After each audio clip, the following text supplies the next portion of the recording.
right, today we're going to go on a little journey. We're going to start with the simplest figure you can possibly imagine and build our way up, piece by piece, to really understand one of the most fundamental shapes out there, the polygon. So let's get started. Okay, we're gonna start with this. I mean, it doesn't get more basic than that, right? It's just a straight line. Or is it? You know, in our everyday lives, you and I would just call this a line and move on. But in the world of geometry, it has a totally different and way more powerful name. Yep, that's right, it's a curve. And this is the first moment where geometry kind of flips our everyday language on its head. In math, curve doesn't mean bendy or not straight. A straight line is just one of many, many types of curves. And it is our first, absolutely essential building block. So let's make sure we've got our foundation solid here, because curves have one really important distinction that sets the stage for everything else that's going to follow. So a curve is either open or it's closed. An open curve is one that doesn't cross over itself. Its start and end points are in different places. A closed curve, though, is a complete loop. It kind of bites its own tail, so to speak. This little difference, it's absolutely crucial. Okay, so you with me? Now that we have our basic ingredient, the curve, we can start adding a few rules to the mix. Kind of like a secret code to create a very, very special kind of shape. And here it is, the polygon. Let's chew on that definition for a second. Simple closed means it's a loop that doesn't cross itself. Plane figure just means it's flat, 2D. And bounded by straight line segments means its sides have to be perfectly straight. So even though a straight line is a type of curve, a polygon can't have any sides that are actually, well, curvy. And this right here is the perfect illustration of that simple closed rule. The triangle on the left, that's a polygon. Its lines only meet at the corners, or what mathematicians call the vertices. But the shape on the right is not a polygon, because its lines cross over in the middle. See? That one little rule makes all the difference. So once a shape officially makes the cut and becomes a polygon, it gets to join a pretty big family. And just like any family, they've all got names and they're all based on one super simple characteristic. And what is that? Well, it's just the number of sides. If you've got 3 sides, you're a triangle. 4 sides, you're a quadrilateral. 5 sides makes you a pentagon. 6 is a hexagon like you see in a beehive, and on and on. But this is just the first layer of a polygon's identity. There's another layer, kind of like its personality type. And every polygon is either convex or concave. A convex polygon is one where all the corners are pointing outwards, but if a polygon has a corner that kind of caves in on itself, creating an inside angle that's bigger than 180 degrees, well, we call that concave. A classic star shape that's a perfect example of a concave polygon. Okay, now for the really, really cool part. It turns out that all convex polygons, I don't care how many sides they have, they all follow this hidden mathematical code, a set of rules that just works every single time. Let's see if we can discover it together. So let's start with a quadrilateral. 4 sides.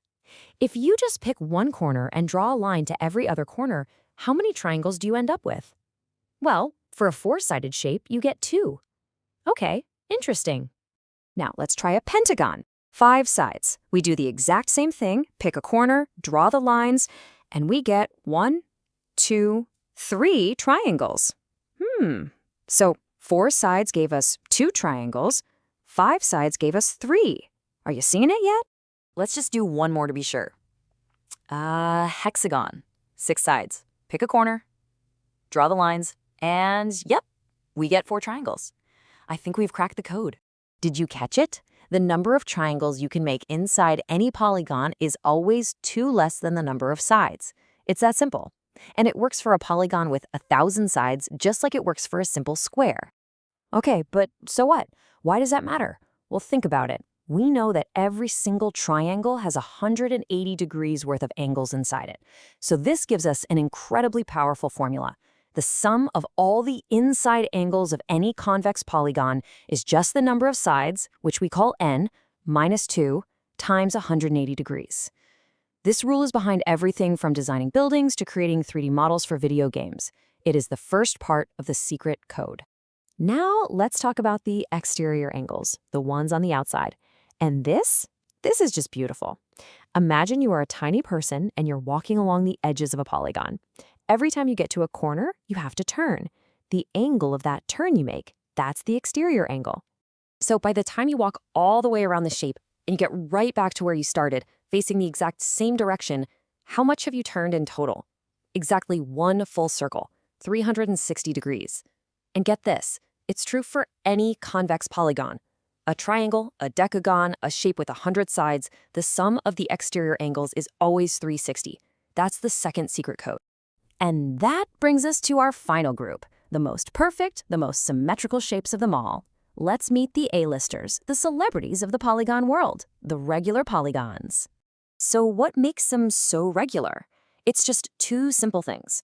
All of their sides are the exact same length, and all of their inside angles are the exact same size. Think of a perfect, beautiful square or an equilateral triangle. And because they're so perfectly symmetrical, those secret codes we found become even more useful. If you want to find the size of just one of the interior angles, you take the total sum and you just divide it by the number of sides, n. And for an exterior angle, even easier. You just take that universal 360 degrees and divide it by n. So simple, so powerful. Let's try a quick puzzle with this. Let's say I tell you a regular polygon has an interior angle of 144 degrees. How many sides does it have? Well, we can work backwards. First, find the exterior angle. That's just 180 minus 144, which gives us 36 degrees.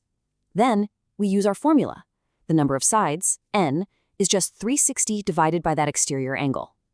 360 divided by 36 is 10. Boom! It's a decagon. So there you have it. We started with a simple line, which we now know is actually a curve, and we built our way up to the rules of polygons, and then we cracked the secret codes that govern every single one of them. We built an entire system of understanding from the ground up. The only question left is, now that you know the code, where are you going to see it? From the honeycombs in a beehive to the blueprints of a skyscraper, they are the silent architects of our entire world. Thanks for joining me.